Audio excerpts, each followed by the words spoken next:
وہ جیسے ایک بزرگ تھے نا، ایک بزرگ تھے، وہ بیوی میں کھٹپٹ ہوئی تو ان کے محلے والوں نے، نمازیوں نے پوچھا، ہاں جی سنا ہے آپ کی طلاق دینے کا پروگرام بن رہا ہے، خیریت ہے؟ میں نے کہا میری بیوی ہے، میرا گھر کا مسئلہ ہے، آپ کون ہوتے ہیں میرے سے پوچھنے والے؟ تو کچھ عرصے بعد طلاق ہو گئی. لوگوں نے پوچھا اب بتا دیں، چلو اب تو آپ کی بیوی نہیں. آپ کا وہ میری بیوی نہیں ہے، ایک عام اجنبی عورت. میری کیا اوقات ہے کہ میں کسی عام عورت کے بارے میں غیبت کروں، اور اس کا اگر کہیں رشتہ اللہ کرے ہو جائے تو ہو رہا ہو تو میں کیوں اس کے بارے میں یہ ہمارے گھر کی بات ہے.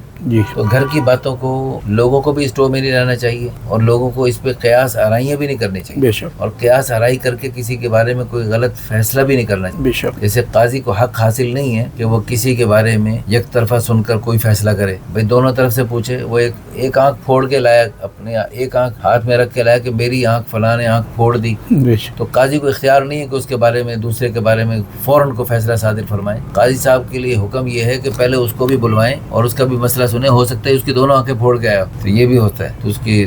تو اس لیے تو جیسے وہ قاضی کو اختیار نہیں ہے کہ وہ اپنی کرسی عدالت میں بیٹھ کر کوئی فیصلہ کرے، تو اسی طرح آپ کو بھی اختیار نہیں ہے کسی کے بارے میں، اپنے پڑوسی ہیں یا اپنے رشتہ دار ہیں، کوئی بھی ہیں، اور ان کی کوئی بھی ایک بات سن کر آپ دوسرے کے بارے میں کوئی بھی اچھا یا برا اچھا گمان اگر کر لیں تو کوئی اس میں کوئی قباحت نہیں. اچھا گمان کرنے میں کوئی شرعی دلیل کی ضرورت نہیں ہے. برا گمان کرتے ہیں تو اس کے بارے میں، برا گمان کرنے میں آپ نے اس کے بارے میں برے ہونے کا فیصلہ کر دیا. اس برے گمان کے لیے آپ کو یعنی شرعی دلیل کی ضرورت، اور شرعی دلیل لانا کوئی اتنا آسان نہیں ہوتا. اگر کوئی کسی کے گناہ کا جو ہے نا الزام لگاتا ہے اور زنا کا الزام لگاتا ہے، تو اس کے لیے شرعی طور پر کتنے سخت قیدیں، کتنی سخت پابندی، اتنی ساری پابندیاں ہوں گی، اتنی ساری چیزیں ہوں گی، تو پھر جو ہے نا وہ گواہی معتبر ہوگی، ورنہ ان کو بھی کوڑے لگائے جائیں. تو شرعی دلیل بنانا، تو کسی کے بارے میں برا گمان کرنے کے لیے شرعی دلیل کی ضرورت ہے. اگر شرعی دلیل نہیں ہے پھر آپ برا گمان کیوں کر رہے ہیں؟ کوئی ضرورت نہیں. اس لیے